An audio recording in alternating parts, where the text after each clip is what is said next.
Hello all, I Nirmala Rawat welcome you to my YouTube channel. Today, let's start with Chapter 10, Part 3. This is the most important and last part of this chapter. After their marriage, the love between Sri Ram and Mata was like a newborn bud, just opening. There was a special beauty to this time, and everyone who was in their presence felt the intense love between them. It was all encompassing, and each and every one of us in the household and in the city was part of this circle of love. It was so personal, as if each one of us had found our very special love mate. It was such a joyous time. That is why the Maharanis finally had to accept that Sita could not be parted from Sri Ram and allowed her to accompany him during the exile. They didn't know Mata's true purpose and the extent of her capabilities, but they saw how perfectly Mata and Sri Ram completed one another. As they journeyed through the jungles, I could see their love deepening, reaching new levels of unity. The principle of sharing that Mata had imbibed in Mithila was very much part of her nature. She could not do otherwise, so she continued to feed whoever was in need, even when they had little. Sometimes, if there was not enough, she would do without. One day, Sri Ram noticed this and asked why she had taken no food. She didn't answer. He insisted that she take his food, but she refused. When you eat, I am filled, she remarked. And the same with me. I nourish myself through your mouth, Sita, he replied. It went back and forth like this. She told him he needed his strength in case a battle should arise. He told her he had no strength if she did not eat. His strength came from her, he said. She looked at him and didn't know how to respond. Lakshman was observing all of this. He intervened and told Mata that Sri Ram would not eat unless she did. So he pleaded with her to take his own food, saying he was not hungry. She refused for the same reason. Should there be a battle, Brother Lakshman would need his strength. Finally, Sri Ram requested she would accept half of his food. After quietly considering the situation, she agreed. Then Lakshman insisted she take part of his food as well, and in the end she was laughing, saying she could not possibly eat all they had given her. Such was the love between the three of them. Scenarios like this played out in many ways, at many times. At the slightest wound to Sri Ram's body, she would cringe in pain, and the same for him.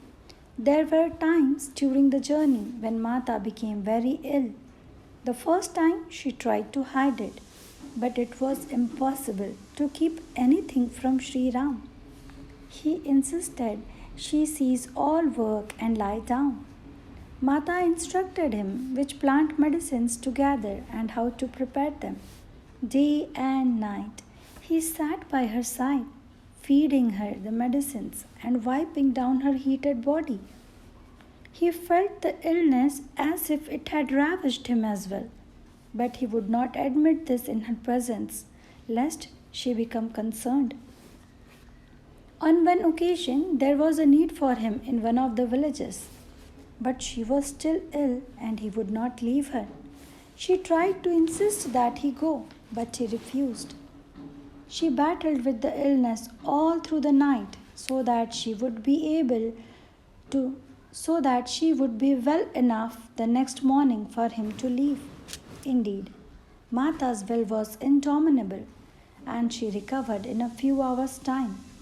Their journey through the jungle provided them time to deepen their unity, which would be critical for what lay ahead. They learned to read one another's thoughts and emotions. Mata once told me she saw threads of light connecting them, and their thoughts could pass from one to another through these filaments.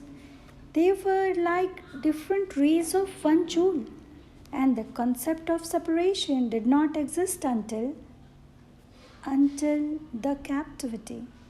But that was also a necessary part of the unfolding.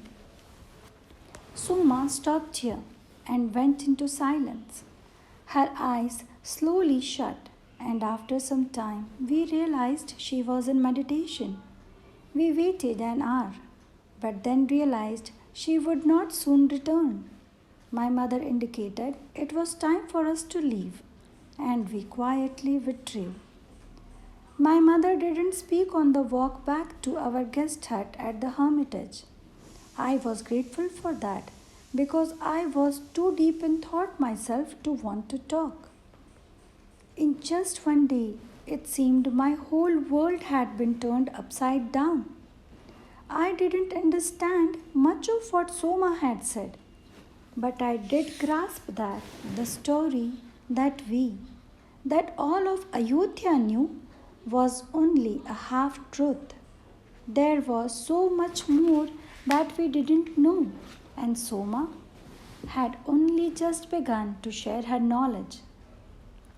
Back at the hermitage, I looked over at my mother as she lay on her bed. Her eyes were shut. I asked, "What are you thinking, Ma?" She opened her eyes. "I am thinking what a blessing it is that we have been able to meet Soma. She has caused me to question so many things, but I would not even know how to describe what we have heard. What will I tell your father? We came to find out why you have such a fear of marriage. And now, I wonder if that was the real reason for our journey here. And you, my dear, what did you feel?" I feel such love for her. I cannot explain it. And when she spoke of Maharaja Janak, something deep in me stirred. I became cheery as I spoke. My mother didn't answer. She closed her eyes and said, "Let us rest before we are called for the evening meal." The evening meal at the hermitage was very simple fare. The Guru joined us and asked how our time with Soma was. Did she speak with you, or was she in meditation? "She spoke a great deal," my mother replied. And did she tell you stories of Mithila?" he inquired with a broad smile. When my mother nodded, he turned to me and asked if I would share one with the hermitage residents. "They don't often have the opportunity to meet Soma, as I keep them very busy here," he said. I repeated what we had heard about how the Maharaja had shared the food of his household during the drought, and what he said about the greed causing shortages. "And he is very right," confirmed the sage. "Excessive wealth causes poverty. It blocks the flow of nature's resources. When too much accumulates in one place, shortage arises elsewhere. When a river flows unimpeded, everything is distributed as need be. But if there is some blockage and too much silt accumulates in one part, the flow is disturbed. And disease can result. This is a truth about nature that has not yet been learned by most of us. The animal seems to know this well because they do not take more than is needed. They do not know greed. Only we humans display this dangerous quality." Maharaja Janak was very wise. He understood well the natures of law. He understood well the laws of nature and built his kingdom upon those very laws. He valued knowledge above power. As the years advance, we will see the position of his kingdom weaken, because knowledge will not be the prime value of the future. It will be power. One of the Devi Sita's main lesson for us is to know and live according to the laws of nature. That is why she retreated here to raise her sons so they could gain this knowledge. She chose not to remain in the palace with all the comforts there. She knew to follow the example set by her father, who after her departure retreated to the hermitage in pursuit of knowledge. All of the hermitage residents were listening attentively. So it was her choice then? Asked one of the residents. The Guru laughed. Of course, everything that happened in Devi Sita's life was by her choice. I wondered about the meaning of his words. Ayodhya was a center of power for the whole region, a growing power. Were we not knowledgeable? Did we not honor knowledge? And what was this knowledge he was referring to? I was too timid to ask the Guru, but inwardly resolved that I would ask Soma this question before leaving. Jai Shri Ram. This was the last part of this chapter. Let me know through comments how are you liking this. Please do watch videos completely to understand it, to gain the knowledge that it has within. Have a wonderful day ahead. Jai Shri Ram.